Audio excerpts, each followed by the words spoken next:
What is up, everybody, and welcome back to the channel. Today we've got apprentice tattoos, so let's break them down.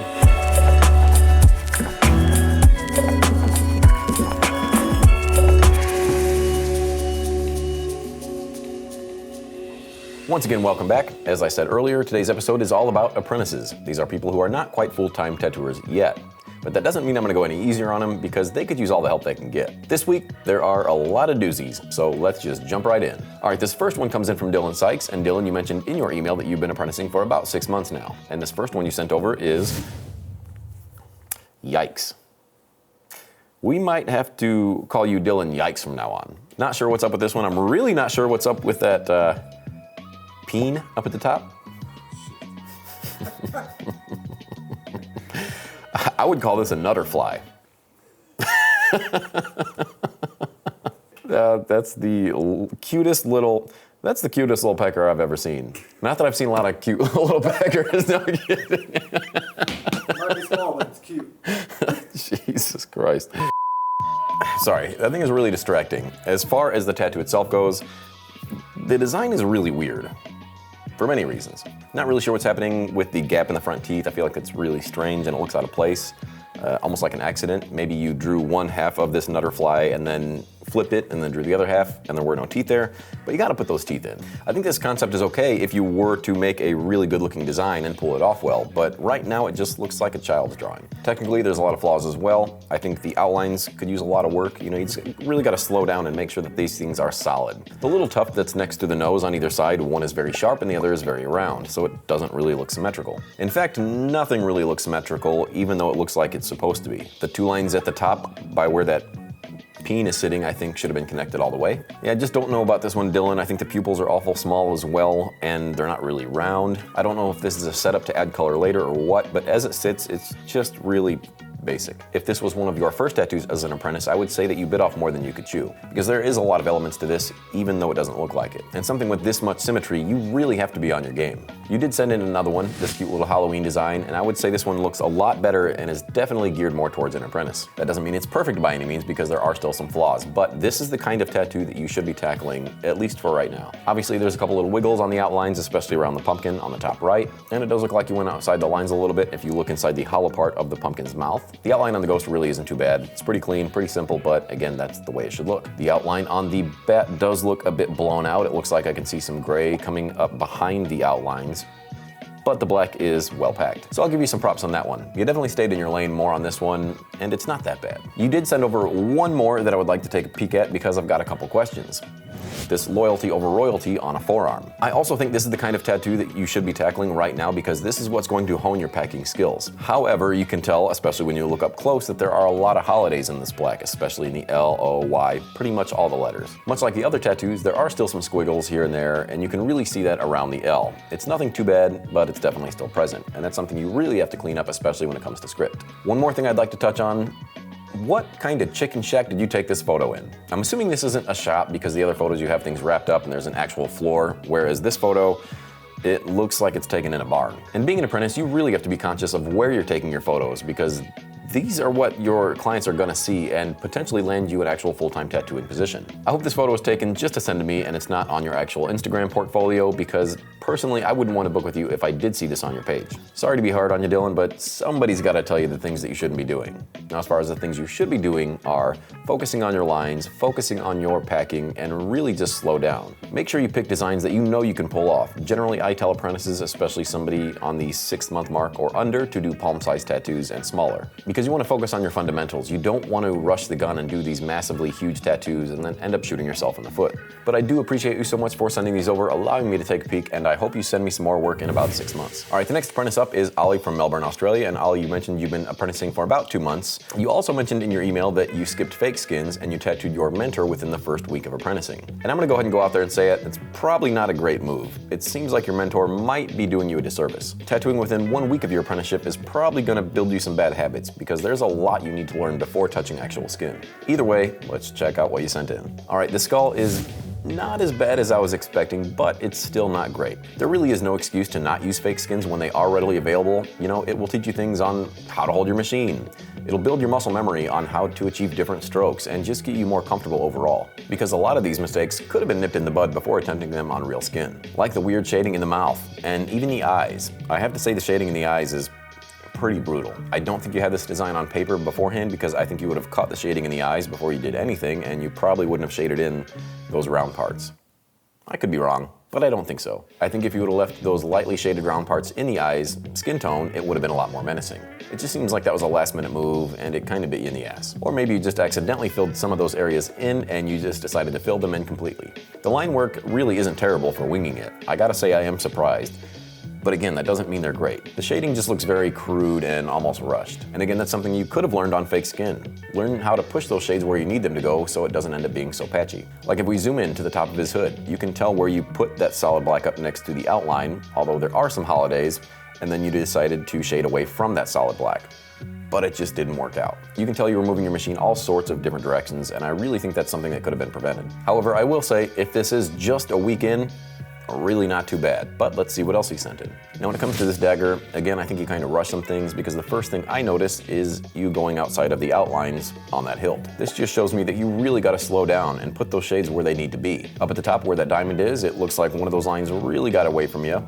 Aside from the entire diamond being a little lopsided, that black area just looks overworked. Also, when it comes to the designs in the blade, I probably would have left that unshaded on that side and just shaded the right side so you can clearly see those designs. Because right now it just looks a little muddy since you have shading plus those designs, it just doesn't look as clean as it could. One real quick thing that I want to bring up now that I'm working my way down is make sure you shave these clients completely. I've harped on it a ton in the past, but this is definitely something that you want to do. You don't want to end up with an ingrown hair, or even when you put the bandage on, you don't want that to hurt more than necessary. Also, having a nice clean shaved client helps you put a better stencil on.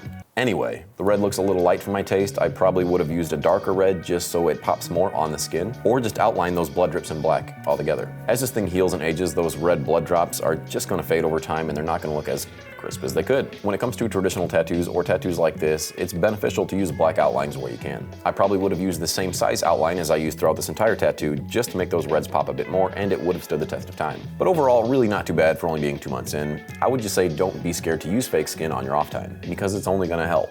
But thank you so much, Ollie, for sending these over and allowing me to take a peek. All right, the next one sent over is from Back out of Rockford, Illinois. And Back, you mentioned in your email that you've been apprenticing for about 1.5 years. The first tattoo you sent over is of this, oh, I know I'm gonna get shit for not knowing who this is.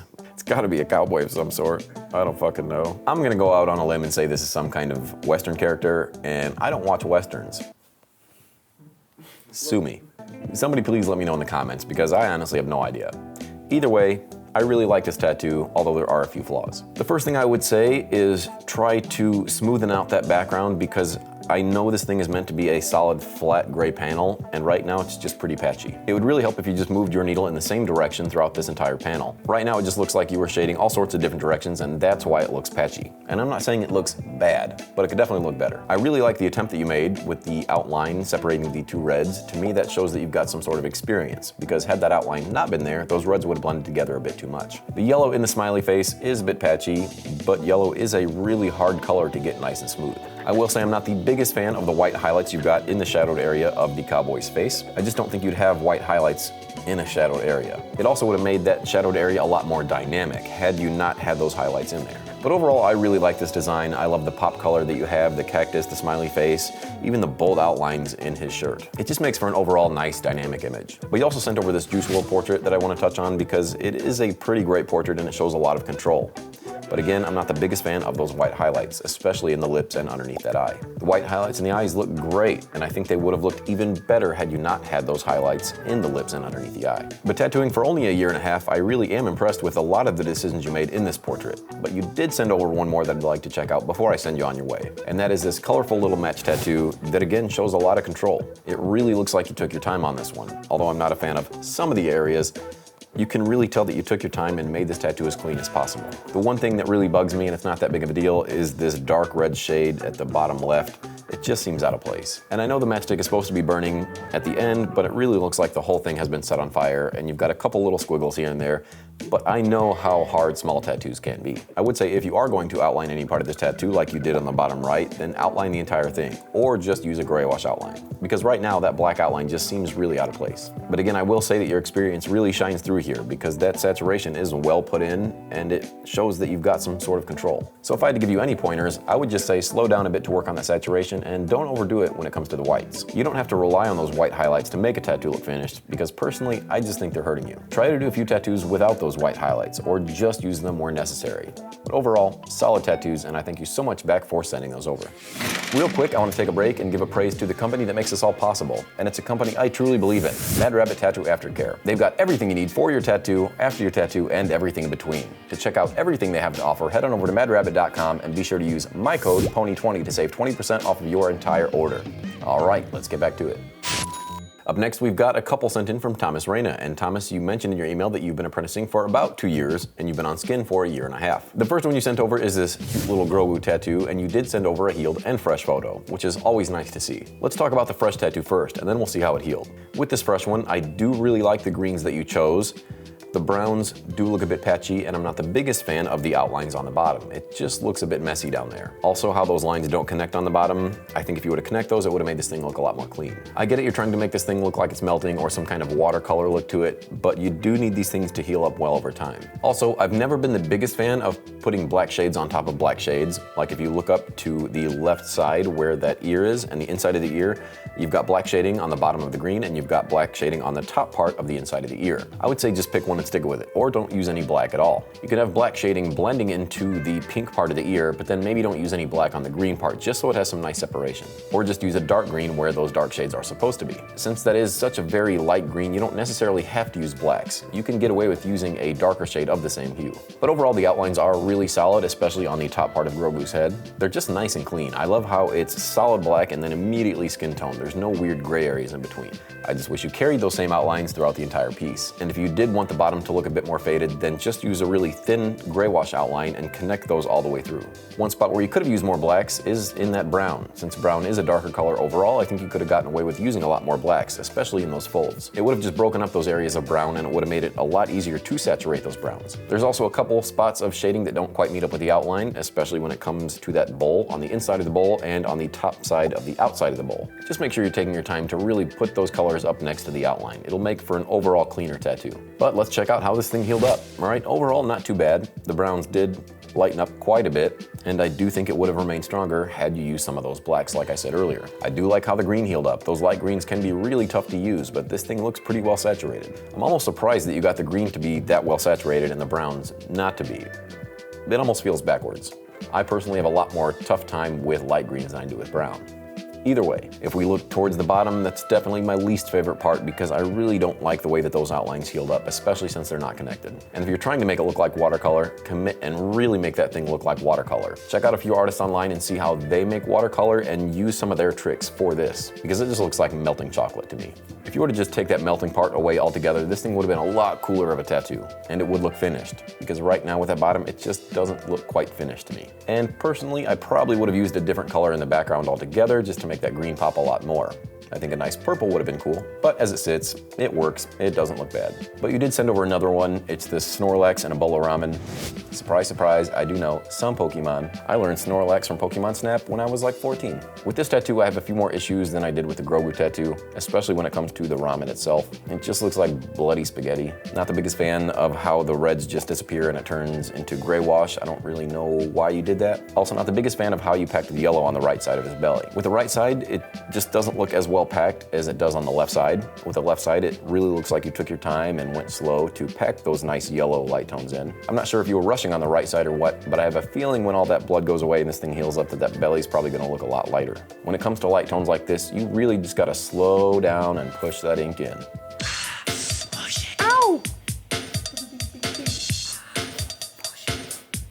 Oh, sorry. When it comes to the shaky outlines around the outside of the bowl, I think you could have beefed up those outlines a bit and really tattooify this thing. Not only will it tattooify it a bit, but you'll also have a little bit more control because of the thicker outline. I think the green shading in the bowl itself could have ended a lot more smoothly, make that bowl look like it's actually shining. Right now where it sits, those greens are just coming into the center of the bowl at all sorts of different angles. I think if those were to be ended at the same spot, it just would have made it look a lot more realistic. A few more tiny gripes that I've got with this tattoo are things like the light blue highlights that Snorlax has on his arms and the top left ear, and how you decided to use a white one on the top right side of the ear. I like the light blue highlights, but I'm not the biggest fan of that one white highlight. It just looks like you were all over the place when it comes to those. Pick one and stick with it. I'm also not the biggest fan of the way you stipple shaded the smoke in the background because it looks a bit messy. Obviously some areas are a lot heavier than others. It just makes it look not as clean as it should or smooth. It is steam after all. I think a mag probably would have benefited you a lot more so you could make that thing look a lot more smooth, or if you were going to use stipple shading, just clean it up a bit. One more thing that I gotta bring up, because it looks like this is on a top part of the arm, and if that is the case, then this tattoo has to be pretty tiny. There's no reason to not fill up that space, make this thing bigger, because it's also sitting in a weird location. It's not dead center of the arm, it's not on the top, it's not on the bottom, it's just somewhere in between. I think it's always important to leave tattoos open to add something to them. You know, move this tattoo to the very bottom of the upper part of the arm. That way you have all this room at the top to use and add more Pokemon. Or put it at the very top, and then you can add a lot of things to the bottom. But where it sits is just in an odd spot. But for a year and a half on skin, really not too bad. It feels like you're on the right track. Keep at it, Thomas, and thank you so much for sending those over. All right, the next tattoo sent over are from Keenan, and Keenan, you mentioned you've been apprenticing for about 10 months. The first one you sent over is this black and gray beetle with stipple shading. And the first thing I'm gonna say about this tattoo is I really wonder how this is going to look in 5 years, or even 2 years for that matter. Although it does look like you understand light and shadow, and you have a lot of control in this tattoo, there are a lot of weak points. Like at the top of the head, there's really no outline there whatsoever. It looks like you kind of etched it in, but I know that thing's not gonna last forever. So the top of the head of the beetle is just going to blend in with the person's skin tone. There really is no reason that this entire thing shouldn't have been outlined in like a Bug Pin 3 gray wash outline. It would have just helped keep this thing together for years to come. I do love the attention to detail in all these little designs, but I just have to wonder if they're going to last. I think using the stipple shading throughout the entire body was a wise move. I just don't know about outlining with those stipples. Put some strength on those outlines, and again, it doesn't have to be a big bold outline, but just something thin to keep them looking nice and sharp. And then stipple on the inside. I can appreciate your attention to the light source when it comes to the legs. The left side has this nice highlight and the right side is almost all shadowed out. Those are probably one of my favorite parts of the tattoo, just because they've got some strength to them. Had you added a similar outline throughout this entire thing, this thing would have been damn near perfect, because this design is really cool. I just would like it to look cool for years to come. But you did send over another one, this veiled woman, and unfortunately I have to say the same thing about this one as I did with the last one, because I don't know how long the top of this hood is going to hold up over time. There's nothing wrong with adding a nice thin outline, especially a gray wash outline, around the entirety of this tattoo. It will make it look a lot stronger, because you've got your folds and shadows and highlights all in the right places. I just think this thing could look a bit cleaner. Because remember, as an apprentice, we're not just tattooing for today's photo, but we're tattooing for these people to rock with these tattoos for years to come. You obviously have some sort of art background, and it's clear you know what you're doing when it comes to making beautiful designs. But remember, skin is a different medium, and these things are going to age and become weathered. If you can start implementing some sort of outline, or just making these things a bit more bold, I think you're gonna be A-okay. But thank you so much, Keenan, for sending these over and allowing me to take a peek. All right, that's it for the critiques this week, but I do want to share with you my favorite apprentice of the episode, and I think I have to give it to Back for his great use of control, versatility, and his overall design. Although this tattoo isn't flawless, it does show a lot of promise. It's just a nice modern take on a portrait, and I really think it shows a lot of your own personal style. Not to mention the other tattoos that we saw really solidified my thoughts on your skill level. So Back, thank you so much for sending those over, and congratulations once again on being my favorite this week. All right, before I let you guys get out of here, you know I gotta shine a spotlight on somebody who I think you should all be following, and this week is no different. I would love for you guys to go and check out Uve out of Valencia, Spain, who goes by UveDesign_tattoos on Instagram. I think Uve is an exceptional tattooer who I think a lot of apprentices can gain a lot of knowledge from. Her designs are simple, but well executed with some of the crispiest line work out there. When she decides to use stipple work, it's not overdone, and you can really see a lot of control. And the same thing can be said for the whites. As I said earlier in this episode, I think it's very important to only use them where necessary, and use them as an addition addition to the tattoo, not a distraction, and she does a great job at just that. I think most of her designs show you that you don't need to go overboard to make a solid looking tattoo. Apprentices, this is exactly the type of tattooer that you should be researching. Simple, clean line work, solid shading, and not overcomplicating her designs. So again, do yourself a favor, do me a favor, and head on over to her Instagram page, give her a follow, and let her know I sent you. Alright guys, that's going to wrap it up for the critiques, but I want to let you know that I will be out in Virginia Beach at the beginning of September at the 7 Cities Tattoo Invitational. This show is being put on by Mike Vasquez and last year's Ink Master winner Bobby Johnson. It should be a really rad time. I hope to see you all there, and for updates you guys can check out the 7 Cities Tattoo Invitational on Instagram. Don't forget to subscribe while you're here, and as always I will see you guys next week.